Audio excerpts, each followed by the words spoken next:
Good morning, dear Dharma friends.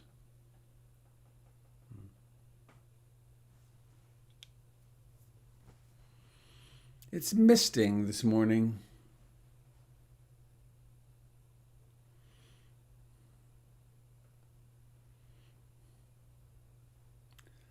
I'm not a person who actually hears plants sing, but I think they're singing this morning.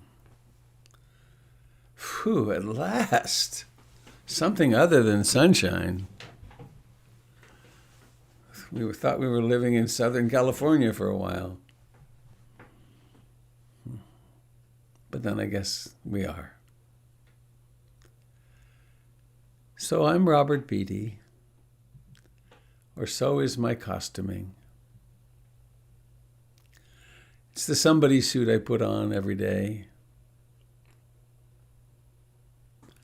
I'm glad I have one because then I can meet you in your somebody suit.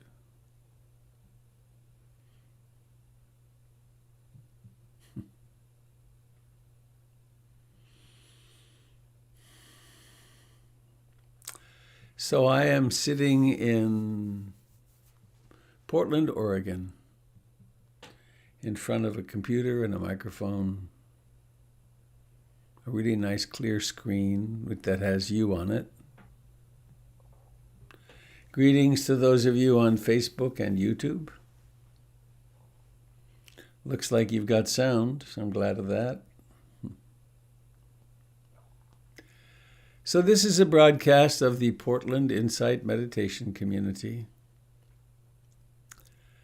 And I invite you, those of you that are on Facebook and YouTube, to go to Robert Beatty, BEATTY.com, or portlandinsight.org, and you can find the link to this Zoom meeting and participate more fully if you want. There are several other teachers at PIMC, all of them with years of practice and training and teaching, one way or another. And they're on almost every night of the week and Friday mornings. It's an amazing riches, actually, in our time.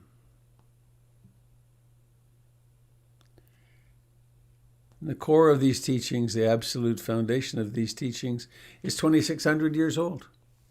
Comes to us from the Buddha, down through Burma and Thailand, Sri Lanka. Originated in India, but disappeared there completely at one point. So, I have a poem.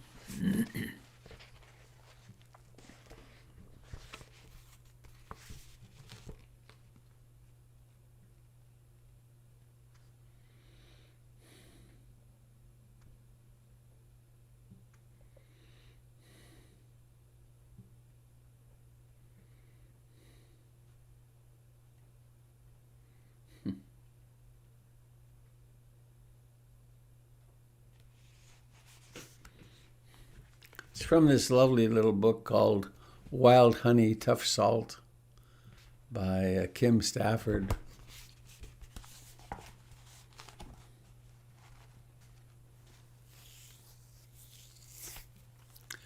Listening in the mountains north of Santa Cruz. High on the ridge above Big Basin, I met coyotes stepping briskly along the road. Eyes bright, tail straight, looking not left nor right. And it came to me that somewhere, higher on a bald stone knob, lolling in the sun, the spirits of the generations were yet stitching with the soft basket of the woman and the blunt needle of the man, one people to the next all along the river of their being. We are called to listen like coyote far across dark hills, for the whimper and tender wail of our own kind, and then to seek through thicket and gully, to meet, to play, to mate, to make cubs, to teach those cubs to mark the secret path. We are called to read the fine print in dust left by beetle and centipede. To trace the scent threads of instinct that tells us where we need to go. So I went down the road into the trees and found by visceral luck campsite 170, that fallen redwood hulk, that castle stump and hollow place to hide, that fire ring with glistening charcoal where, in the spring of 1957, late at night by firelight, my father reached his hand toward the ridge and said, "Is that coyote? Listen."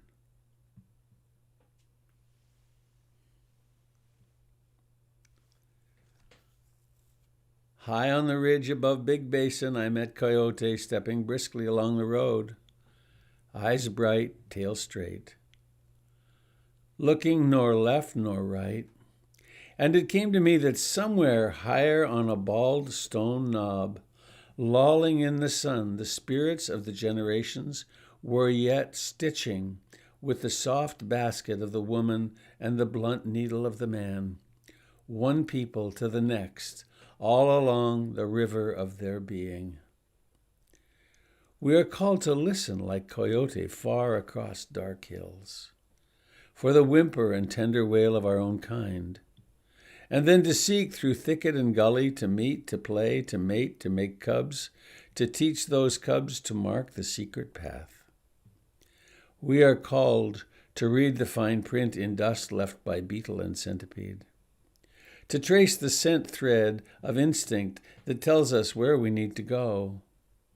So I went down the road into the trees and found by visceral luck campsite 170.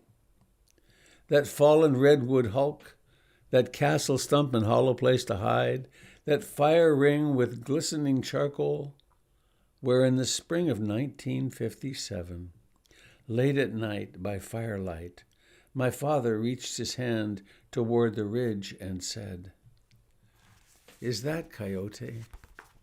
Listen."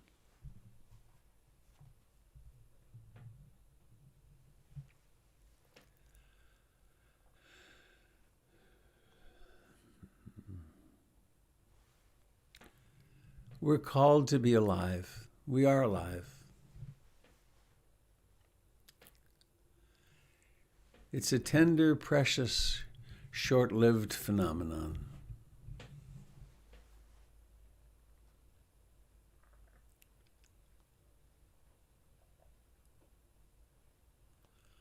Let's remember the extraordinary gift of the refuges. I take refuge in being awake, in the Buddha.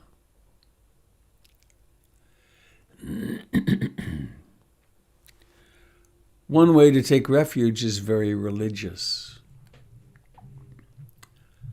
It's where we somehow hold another person, the Buddha, almost like a deity, and then worship. And this is the way of most Buddhists in the world, of course. I don't believe that's what the Buddha taught or intended. I think the Buddha intended for each of us to realize that we are the Buddha. We are that which is awake. We are the carriers of the spark. And it doesn't matter how difficult our childhood and how challenged our lives have been. It doesn't matter whether we're wealthy or poor. What matters is that we realize that we are the spark. We are that which knows. Refuge in the Buddha, refuge in the Dharma, in the teachings, in the way, in this magnificent path. It's 50 years now that I've been swimming in the Eightfold Path. It's getting clearer.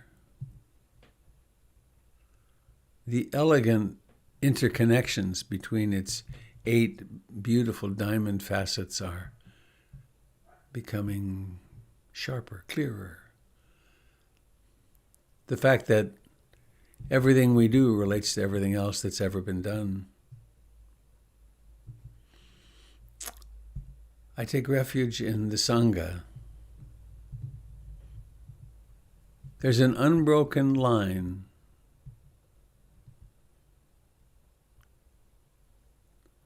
Student, teacher, student, teacher.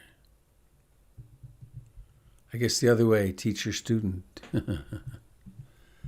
Human beings meeting on the bright edge of their own destiny. Curious. Is there not something more than just getting by in life? Minimizing pain, maximizing pleasure?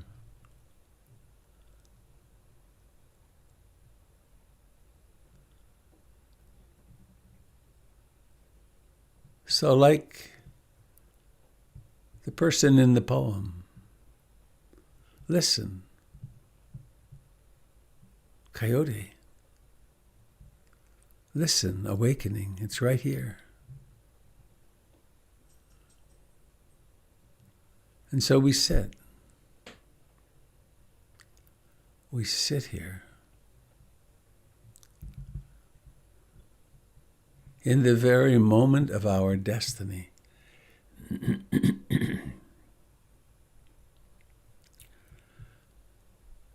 Let's not sit so that sometime in the future we can have some special experience. Let's sit in now, because now is the experience.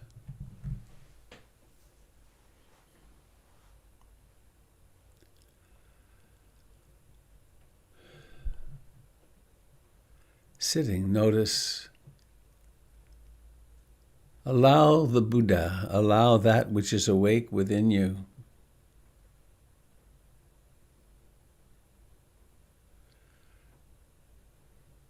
to notice what's true right now. A body which is life breathes.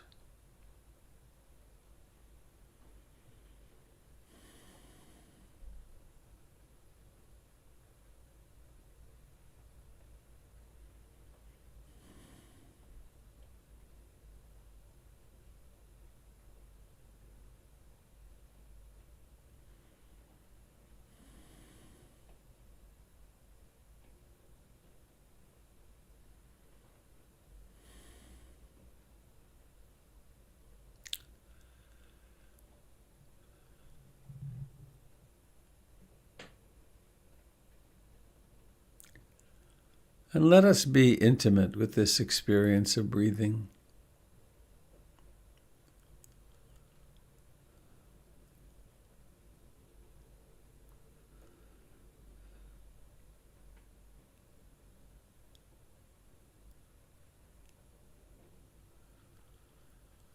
As we do that, we discover that the breath, the process of breathing, appears, has its rising, and then it's falling, and then it's vanishing.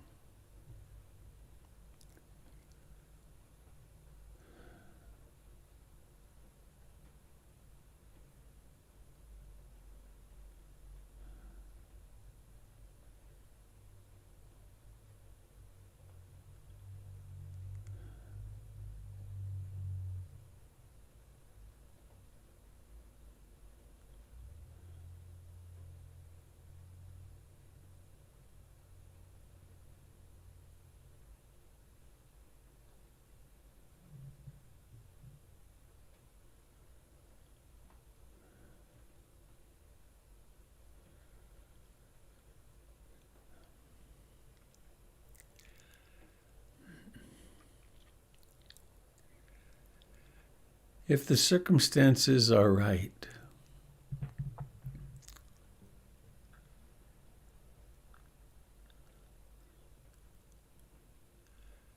if the uproar of the human mind is minimized,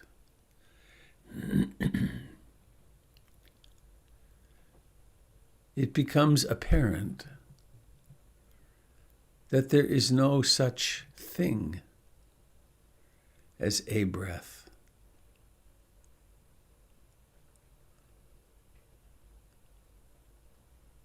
What is there really?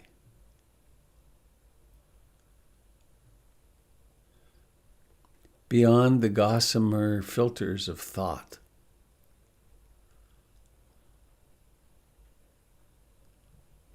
there are sensations.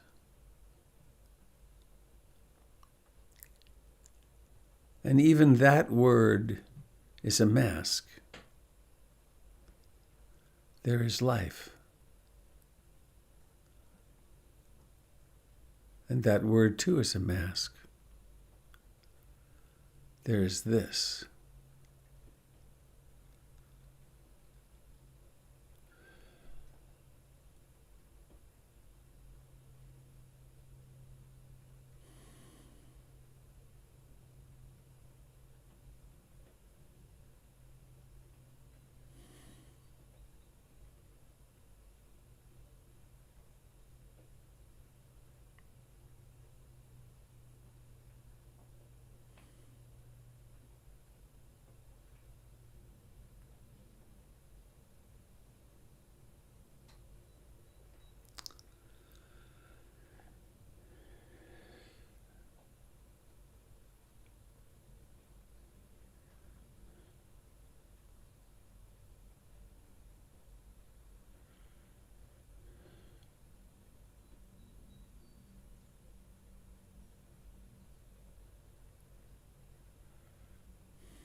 This that we call breathing is an integral part of our somebody suit,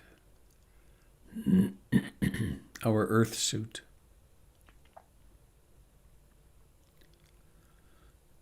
There's more, though. Everywhere from the tips of the toes to the legs to the pelvis to the torso, the fingers and arms and hands, the back and the front and the neck, and the jaw and the face, the eyes, the nose, the ears, the scalp, the lips.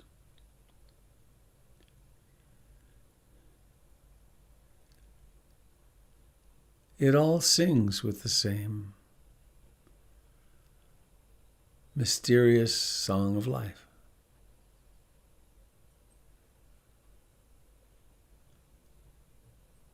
Listen, coyote. Nature is right here.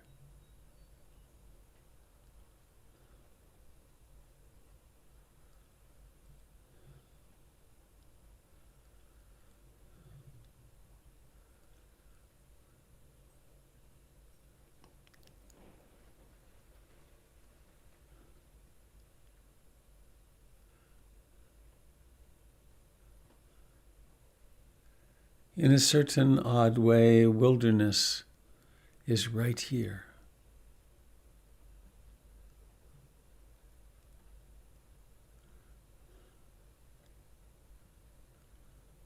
Mindful of life,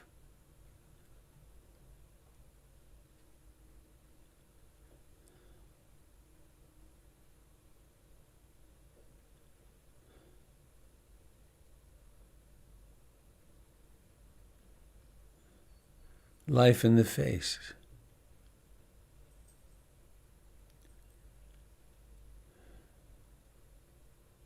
life in the feet.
Noticing how life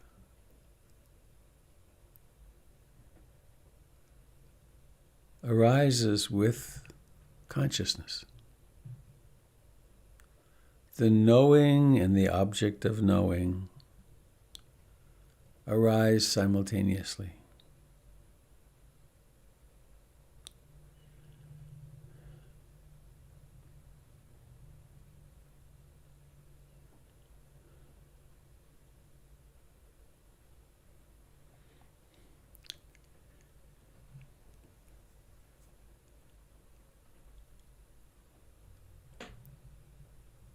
Often there are thoughts.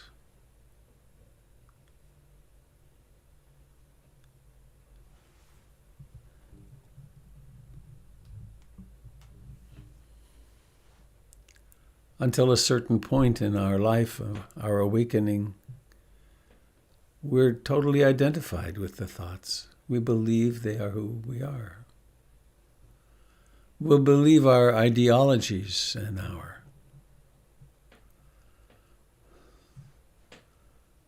we believe the thoughts that make us different from others, superior and inferior.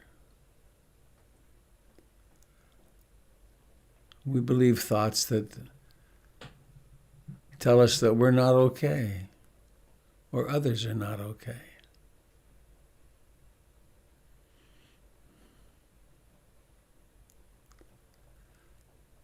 We get lost in greed, hatred, and ignorance. But now, mindfulness has blossomed. It's taken root.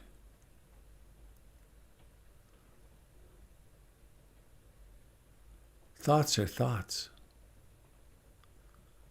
That which knows them is awake.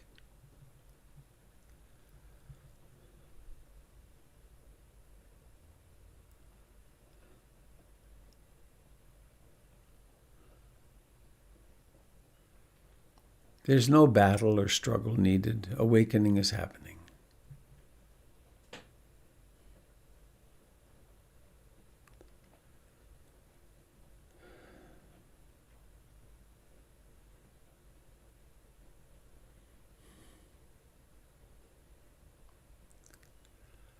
There is breathing in.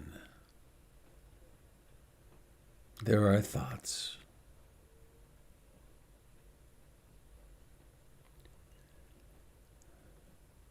There may be memories or plans or fears, fantasies of the future that are pleasant or unpleasant.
Don't hesitate to use the metronome of the breath coming and going as a home base for stability.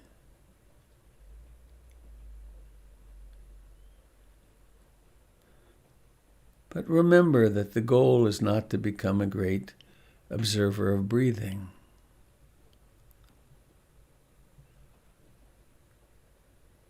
The goal is really to have no goal at all and to just be here awake. To be that which you've always been.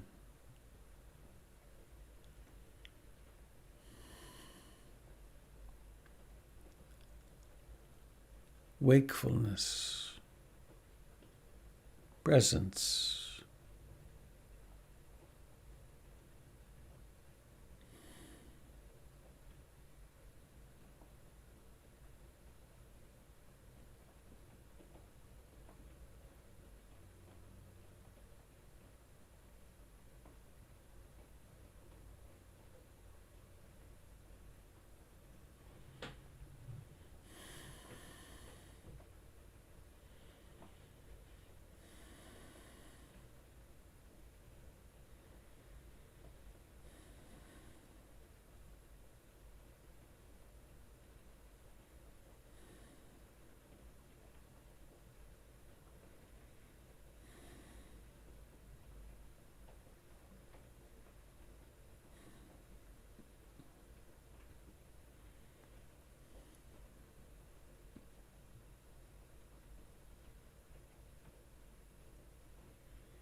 It's an unusual thing for humans to do,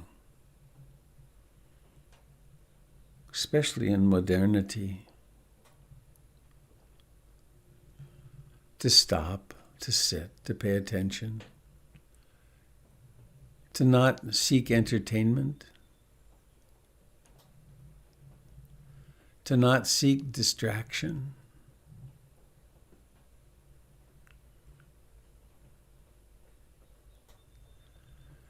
To turn inward, to travel the ancient way.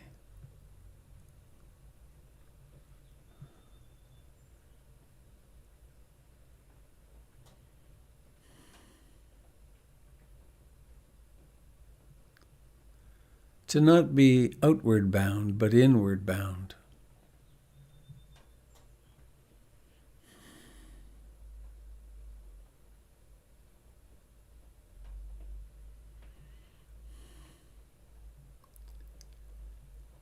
To really embrace each breath, each thought,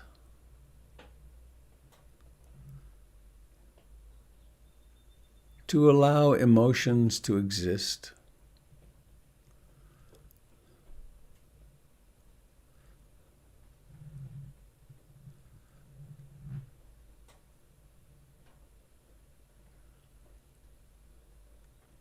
To receive the pleasant and the unpleasant with equanimity.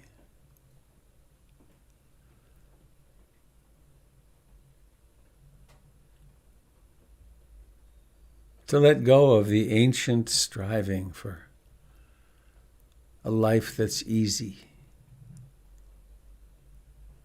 because lives aren't easy.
When it comes right down to it,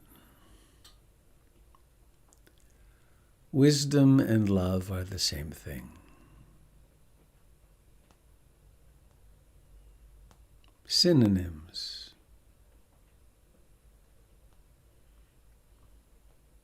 To become aware that everything changes. That there's not someone who's awake, there's just awakeness.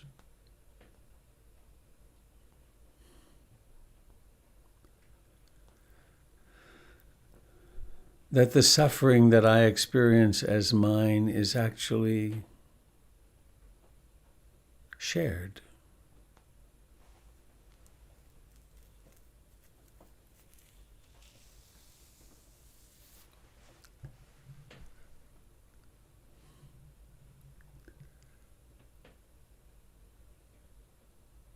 And then it makes sense, the notion of may all beings everywhere share in the merits of this practice. They already do.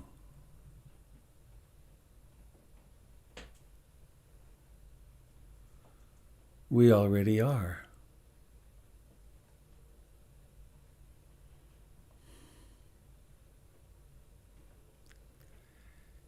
In just a few moments, whatever those are, a gong will ring twice. The first is the celebration. Come home, be here, be awake now. The second is the invitation to observe the intention that's required, and then to let your eyes open to see yourself in your many forms.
And when you add to it, That was loud. wearing something other than shorts, it's not going to be the same. This is a song that I would like to dedicate tonight to Beth Miller and to her husband Charles, who are dear friends and at whose home I wrote this song. I want to play your song.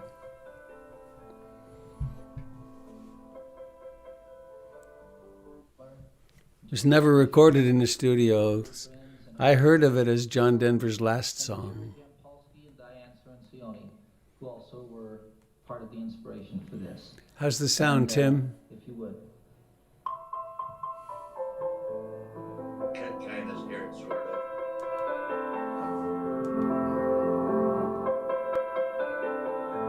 Can hear that? Yeah, it's not very clear, but I can hear it.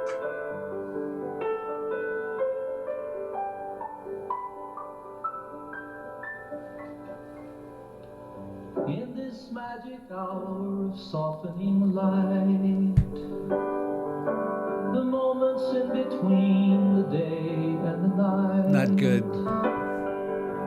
The instant. All right, I'm not going to waste it on bad sound. I'll get it together for another time. It's that microphone issue. So, here we are. Still alive. Looks like we get another day. How should we use it? Well, I think I'm going to put on my backpack and through the same old grind, I'll get it done. It's a burden, but I got to carry it. Or, as we say in texting, OMG, I have another day. I feel like crap. Oh, well. No, I feel okay, it turns out. Or, I don't know, at least it's raining. That's nice. So, other than the fact that I'm awake and alive, I have no other news. What about you?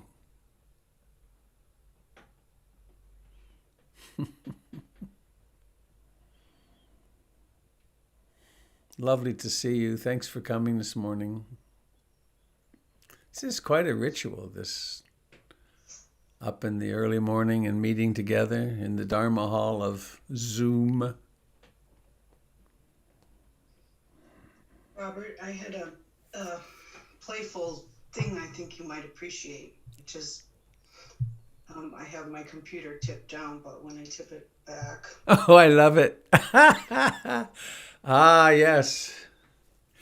Saint Leanne. Oh, don't turn it down. Leave it I'll up. teach you how to do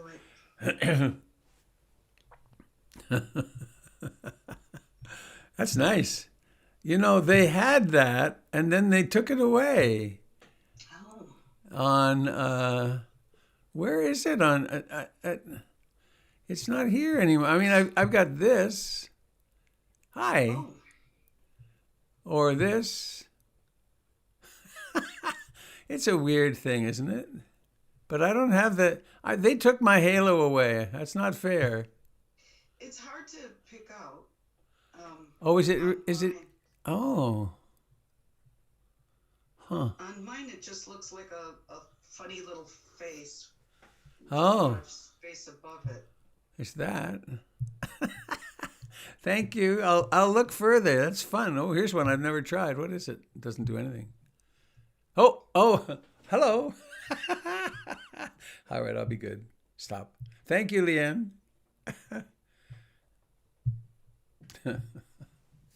That really appeals to my Catholic childhood. Did you get holy cards? Yes, she says, really. I have somewhere my mother's, oh, this makes me a little teary, my mother's holy cards from when she was a little girl living in the convent. I mean, she got a big dose. When she was 6, her mother died in childbirth. So they put her on a train 200 or 300 miles.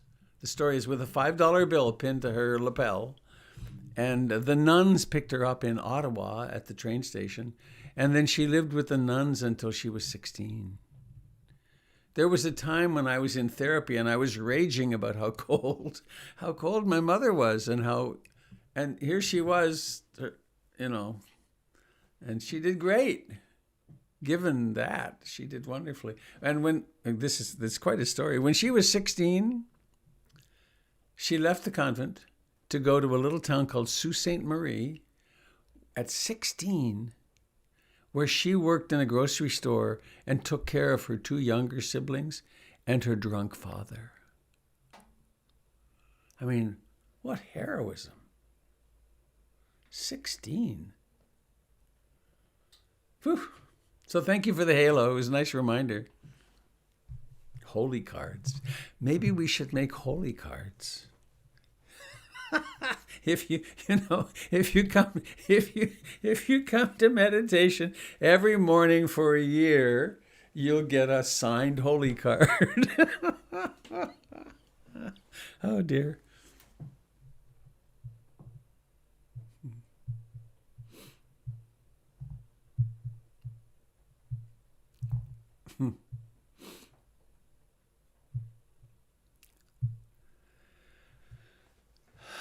Can I share?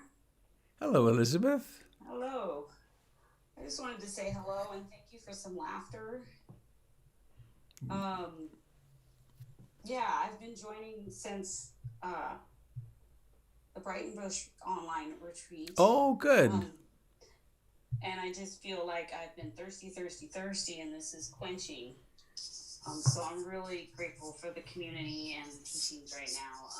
Hoping it will last. I live in the river, so I'm a little estranged, but glad for online right now. Mm-hmm. And a little laughter, and the little icons are really hysterical. Are you a windsurfer? No, that I'm not. I kind of avoid the adrenaline. I see. Yeah. What a gorgeous place to live, though. Yeah, that's hard to get away from. I'm really fortunate. Yeah. And you can come visit when we get back to the center every now and then. Yeah, I would be. I just can't believe how thirsty I was.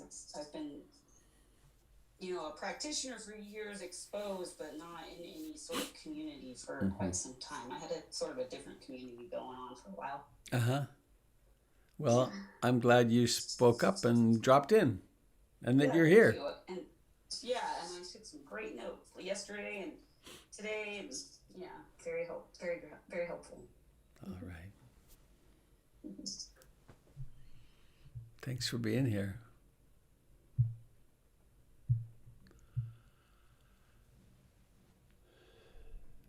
Hi, Robert. This is Kathy. Hello, Kathy. Hi, Sangha. So you said something during the meditation that kind of jumped out at me, which was, and I was wondering if you could say something more about it. You said something about the ancient longing for life to be easy. Life is not easy, which we can probably all agree about that, but the ancient longing is what stuck out to me. And then the other part of it was meeting each thought.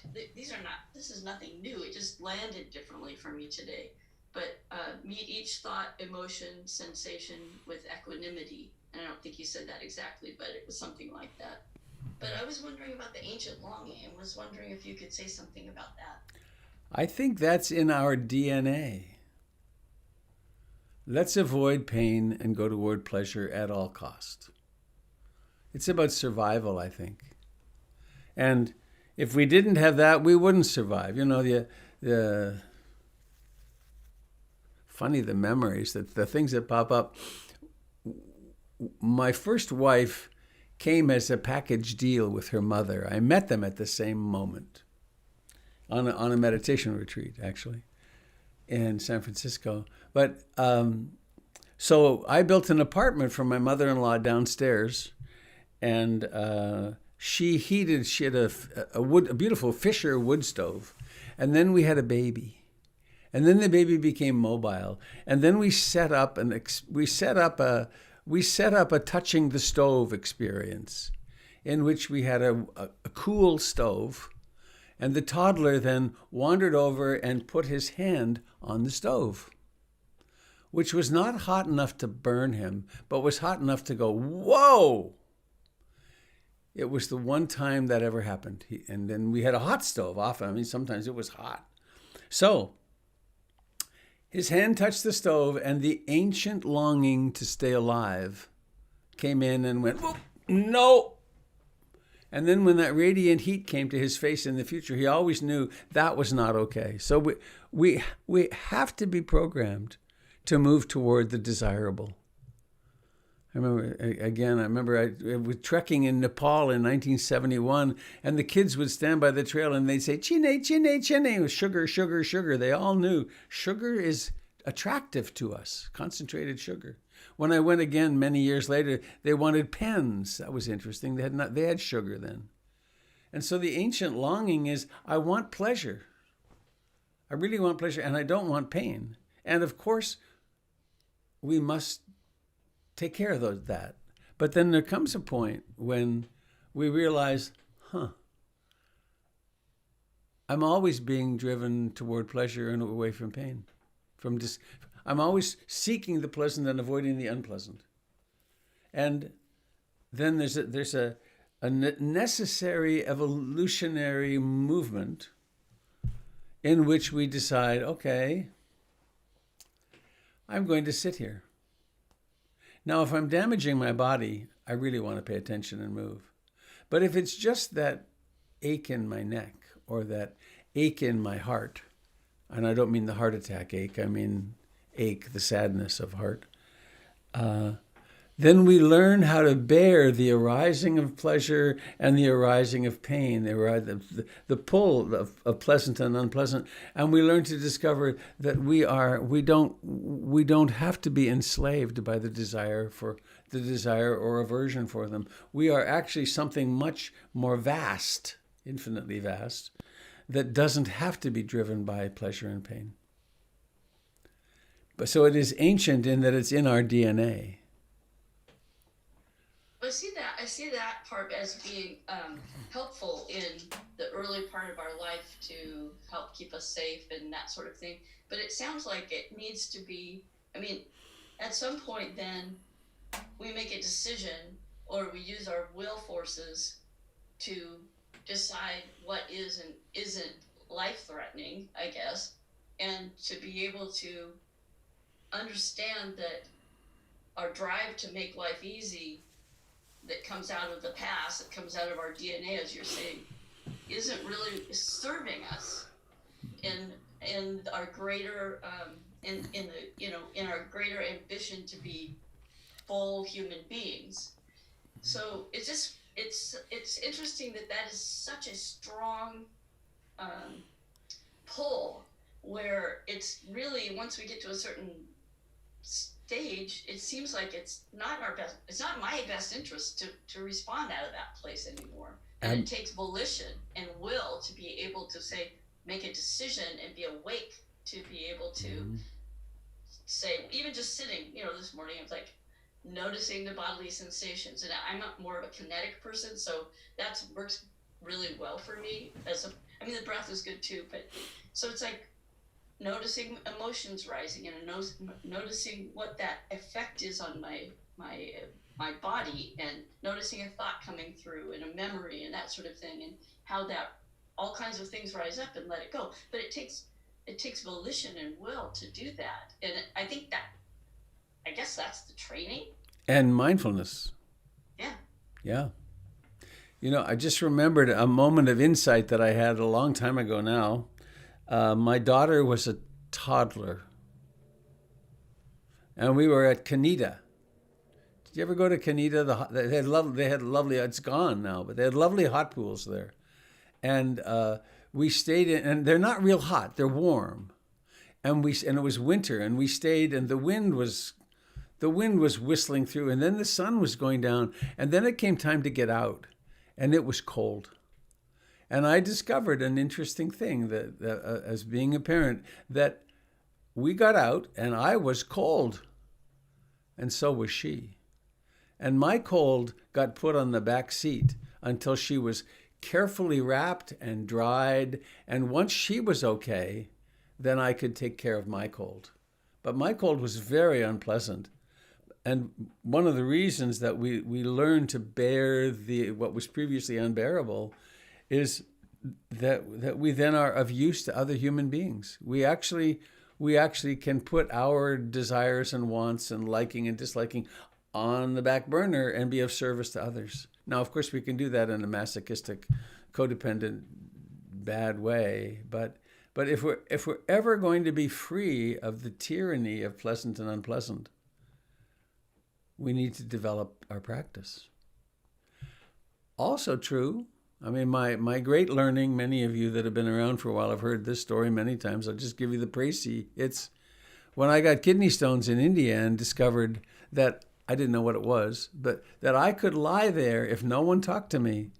After I'd been doing 6 or 7 weeks of very intensive practice, that I could lie there, and the pain was the pain, and the freak out in the mind, the oh, I'm going to die in India, the suffering was there, and in fact I could lie with kidney stone pain with almost no suffering. But then a few days in, 2 or 3 days in, I took some codeine, and bam, the suffering blew me out of the water. Then there was this 20-something young man crying and wailing, and I'm in so much pain, and then a few hours later the codeine went away, and then I realized, whoa, that was interesting. Because with enough mindfulness, with the 7 enlightenment factors developed enough, there could be pretty intense pain and very little suffering. Now, and that's, of course, the paradigm of the Four Noble Truths. And this is incidentally why so few people will ever do insight meditation. Because, I want my meditation to be mostly pleasant, please. And there are certainly some periods when it isn't mostly pleasant, when you're lying in the ICU or when you're sitting in the waiting room of the ICU or whatever it is, that learning to bear that which was previously unbearable is not a popular notion. The popular notion is find out who caused this problem and get rid of them somehow, or what part of me caused this problem and get rid of it. I'm still thinking also about that reading you did, I think it was last Monday, about the Sufi thing, about all of us, the pain of the mother, in the mother's heart of the world, and the idea that my pain, and this, you said it this morning too, about my pain is not just my pain. And so I think that it makes a lot of difference to me to know that in this practice, as I learn to meet life as life is and bear whatever comes of that, my certain measure of cosmic pain, which has been entrusted to me. Exactly. And it's not just for me that I get to do that, because it's my measure of doing this for all. Mm-hmm. And so that makes it more interesting to me to want to do this, is if it benefits somebody beyond myself as well. And it's part of the common ritual in my training that at the end of practice, my intention is to share the merits of this practice with all beings, which is a statement of that which has already happened. Because we can't not be intimately connected with all of life, because we are all of life. Yeah. Thanks. Thank you.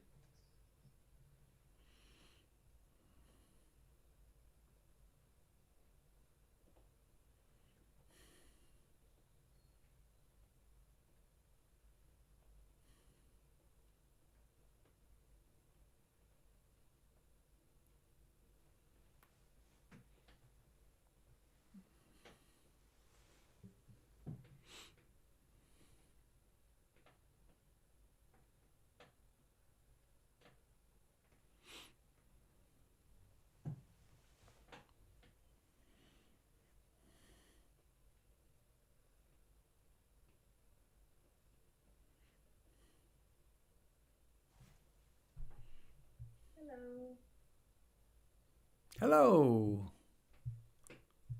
Is this LP? Al. Yeah. Hi. That's me. Hi. Hi. I just also, like Elizabeth, wanted to introduce myself.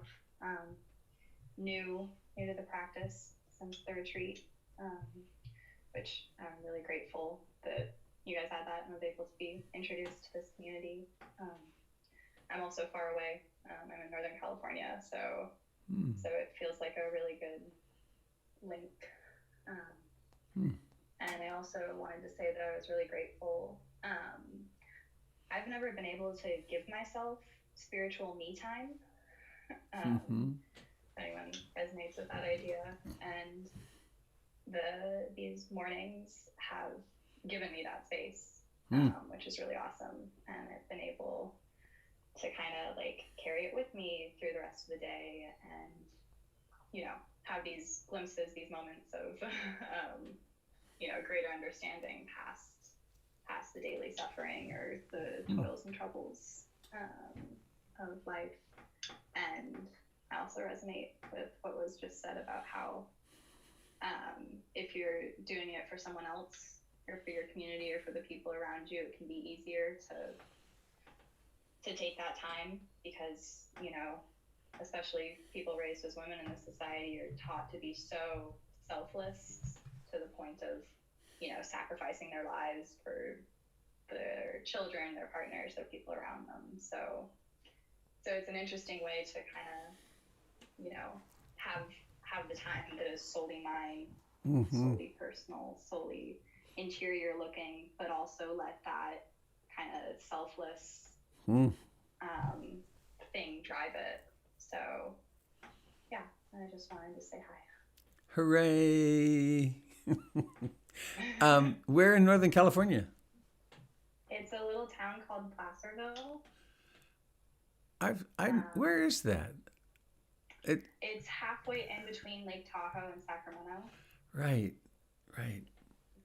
Probably it's like the lunch spot if you're coming up from the Bay Area to Tahoe or.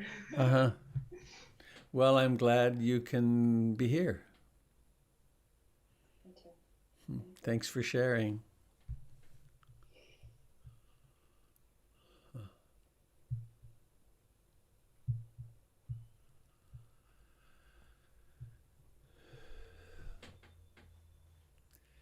May all beings everywhere share in the merits of our practice. Beautiful statement.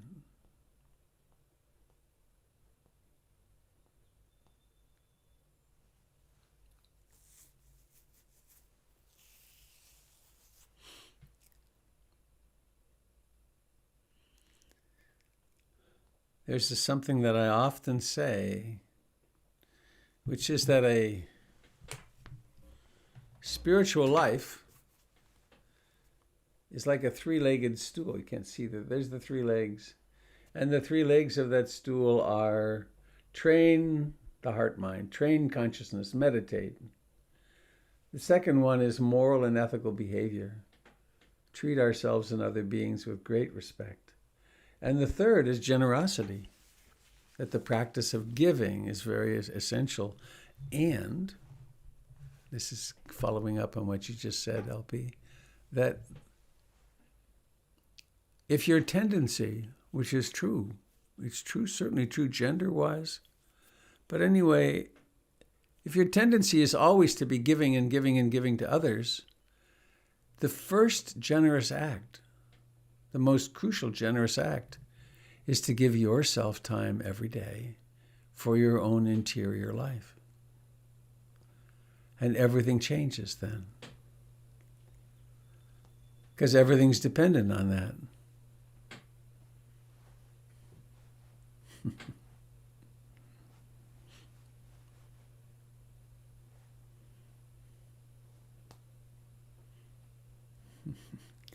I'm watching Jill saying hello. Hello, is that Bruce or Kaylin? He's going to... Who is it? I think it's... I think that's Bruce. There he is. Hi, Bruce. Hey. Oh, you disappeared. T. Hello. I hit the camera, not the mute. Okay. I see. So you're retired now, are you not, Bruce? Yes, I'm still dabbling a little bit in it's a environmental review board, but anyway. Well, you of course you'd be doing that. Wonderful. How lovely to see you, even though I can't see your head. Well, it's Oh, not that good to look. It's not that great to look at. So it's lovely. I've got the hair color like you and the glasses now. Yeah. Well, I'm glad to see you. Yeah. What's the weather like in Whitehorse today? Gray and rainy. I see. We Oh, lost you. dreaming of some warmth. Or all. We're not going to be happy with that news from the weather people. The Right. predictions. It's only been 25 months of winter. What are you complaining about? Exactly.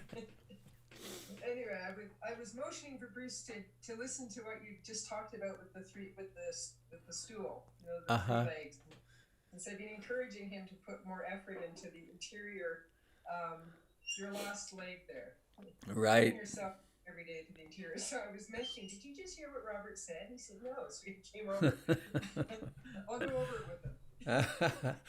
I'm sure he'll be very attentive.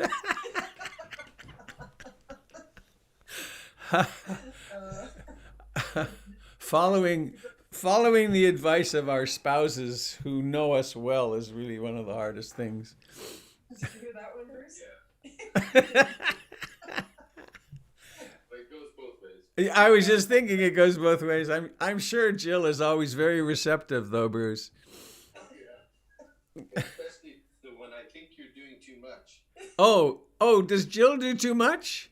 No, I don't think that's true. Anyway. Thank you, Robert. But we did. Oh well, I don't know if it's related. We did watch a lovely film last night about Ruth Ginsburg. No, Ruth. Yeah, the former judge. Oh, yes, that's a powerful movie. Yeah, It it's was pretty good. fantastic. Oh my God. RBG. Yeah, amazing movie. Yeah. So, anything else, friends, you want to share?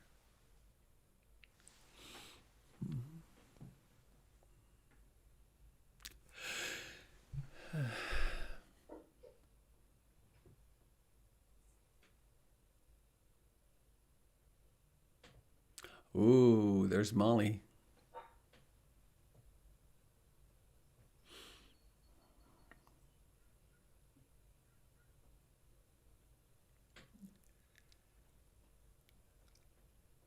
Well,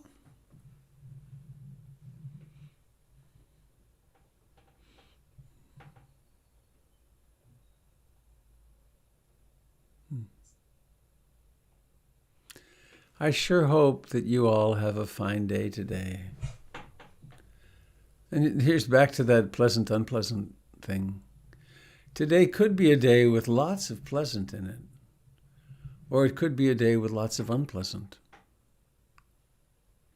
Really hard to predict, impossible to predict.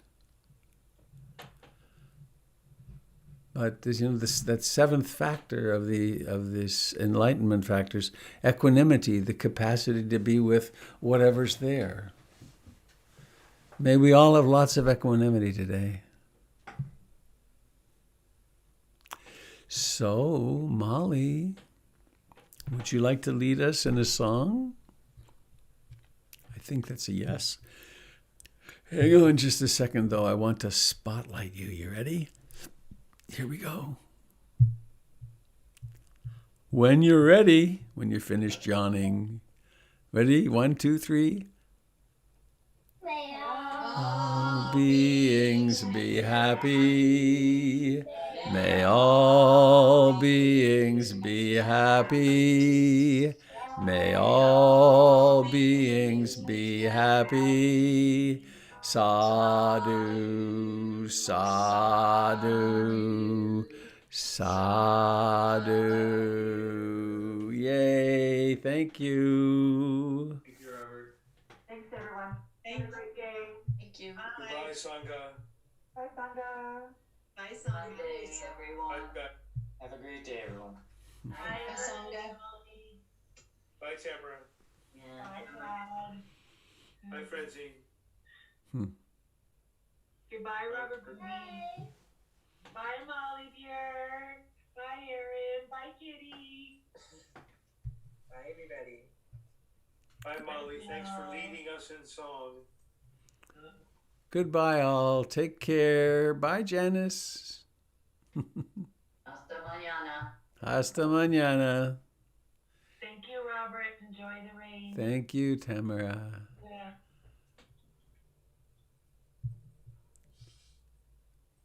Adios, Francine. See you soon. Hello, Hadley. Live long and prosper. Yeah, keep it up. All right, so there. Well, friends on Facebook and YouTube, that worked well. I think. It looked like it did from here. May all beings share in the merits of our practice.